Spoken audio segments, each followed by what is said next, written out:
Hi, this is Scott Garibay, and today we're going to talk about Dungeons and Dragons, and we're going to continue. And we're going to do a postmortem for the 2023 spring Dungeons and Dragons OGL 1.1 leak Firestorm. We're going to do a postmortem, right?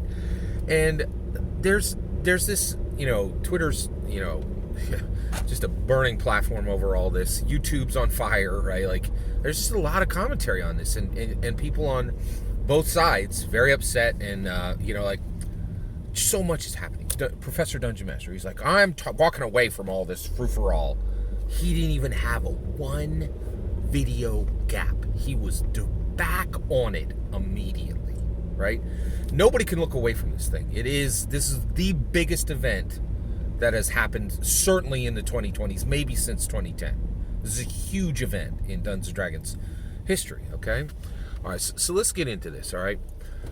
Here's the problem. All right, the OGL 1.0 creators and the OSR community, they are going head on. Like, I'm not kidding. D&D be gone. Like, literally trying to tear and destroy Dungeons and Dragons forever. Like, get it gone. Like, and try to replace it with ridiculous, like, concepts.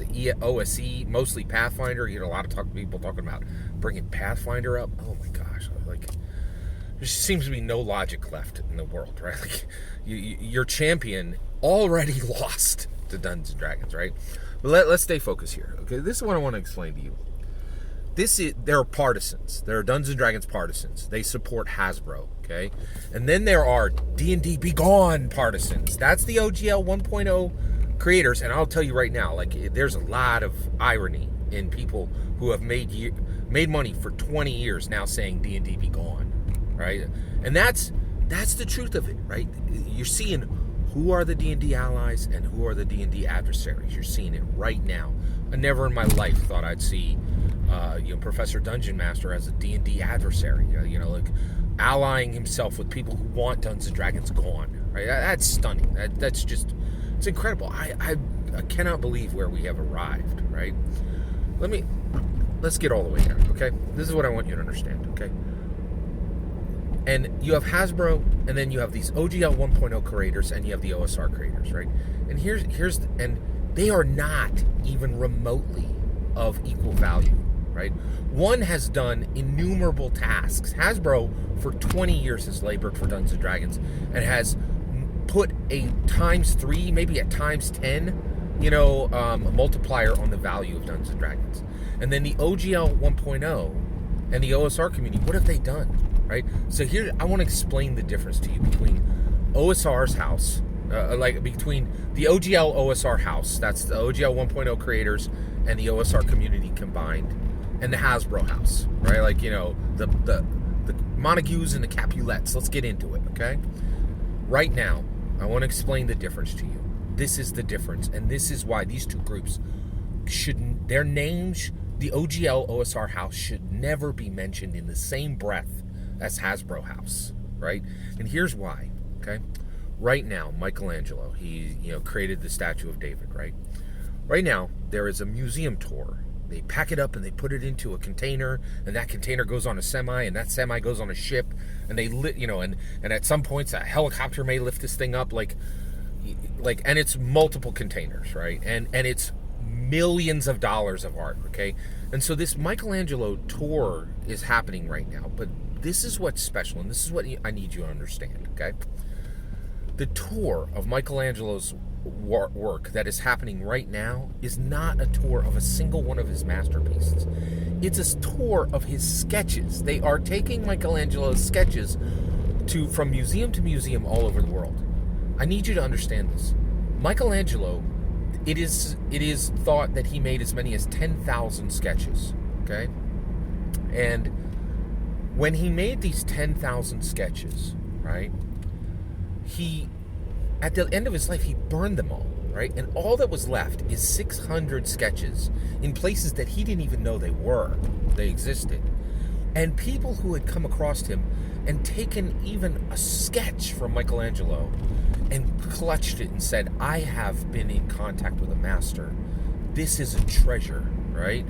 And the drafts, there's 600 of these drafts he did, just drawings for all the different, the the sculptures he created, the paintings he's created, right? Which to this day are literally, it's like included in the 7 wonders of the world. Like, it's incredible, right? So Michelangelo considered his drawings trash. He threw them out. He's like, these are not fit for anyone to see. But today, they are known. They are known for what they are. Treasures. Because he was a master. And this is what you need to understand. Hasbro is the studio of the masters. Mike Merles was there. Monty Cook was there. Okay? Amanda Heyman is there. Strixhaven is going to be known as one of the greatest Dungeons & Dragons masterpieces in the future. It's not an understood work today. I understand that, right? Christopher Perkins, Jeremy Crawford. These are the masters. And this is what you need to understand. The trash, the scrawlings on their desks. There will be dissertations written about them 5, 10, 50 years from now because they are the masters. And their trash is more valuable than the OGL OSR house's greatest achievements. And the reason why is everyone on the OGL 1.0 side, everyone on the OSR side are not masters. They are laborers, right? When it comes to art, what Jeremy Crawford is doing and what Christopher Perkins is doing, you need to understand they very well be mounted. Like, even the trash from their desks, the scrawlings from their desks could end up in, the American Museum someday, right? Like, framed and protected. But everyone in the OGL 1.0, but the creators, the greatest creators of the OGL 1.0 group and the OSR group, no one's going to preserve anything.